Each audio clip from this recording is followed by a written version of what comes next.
Hi guys, welcome back to my YouTube channel. So in today's video I'm going to be teaching you how to make a 3-in-1 hair bonnet. So if this looks like what you're interested in, let's get into the video. So the first step will be to align both fabrics together so that it can be easier for you to cut both fabrics at a time. I'm sure you'd agree with me that this is an easier step you might want to try. I'm sorry this whole process might look funny, but we are actually driving at a destination, so let's get along. I mean, this trendy bonnet, we all must wear it, we must rock it.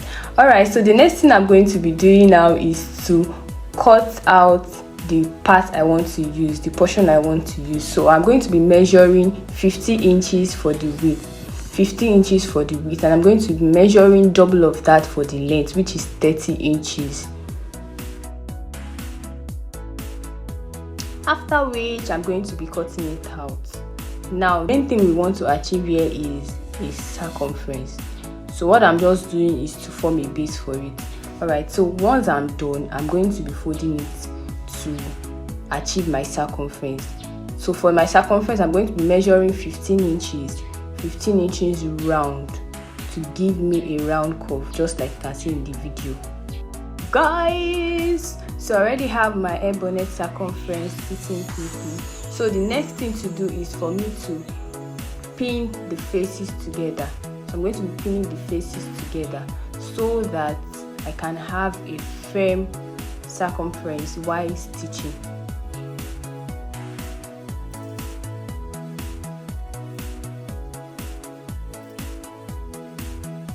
So guys, I'm done stitching and I left 5 inches allowance for my pull out, which would allow me pull out my circumference. Alright, so the next thing I want to do is to trim out the no, it's not so much, but I just wanted a flat surface, so I'm just trying to trim it out so that I can have a flat surface when I turn out the interface.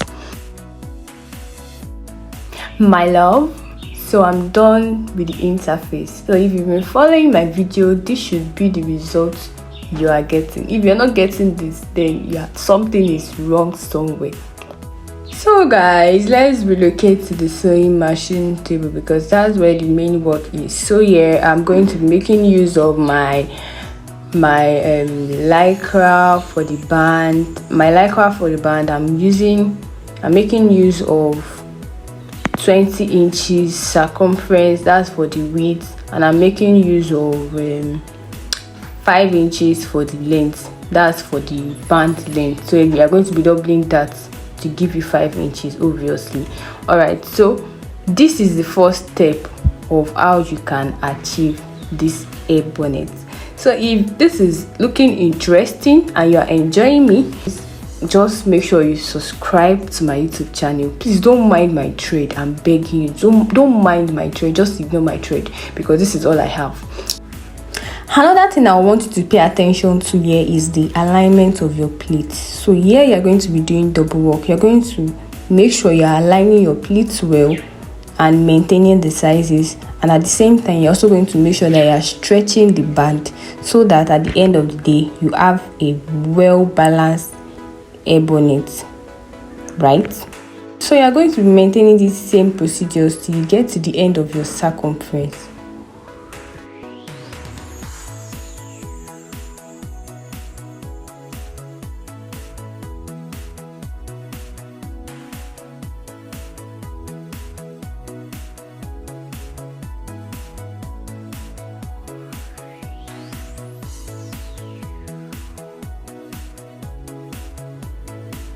Finally, we are done, and this is what your hair bonnet should be looking like. This is the first phase, this is the second phase, and this is the third phase. So if your hair bonnet is not looking like this, then you are wrong, something is wrong. So go back to watch my video.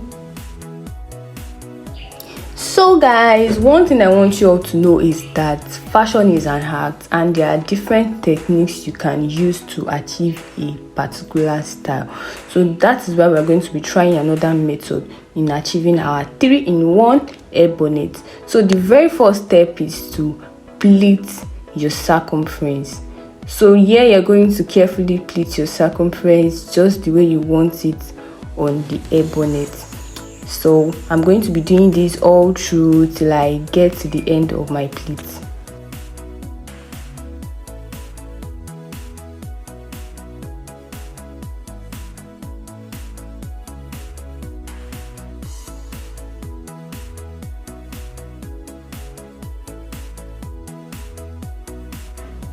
So for me, after I was done with the pleat, my circumference was 15 inches, which doesn't matter anyways.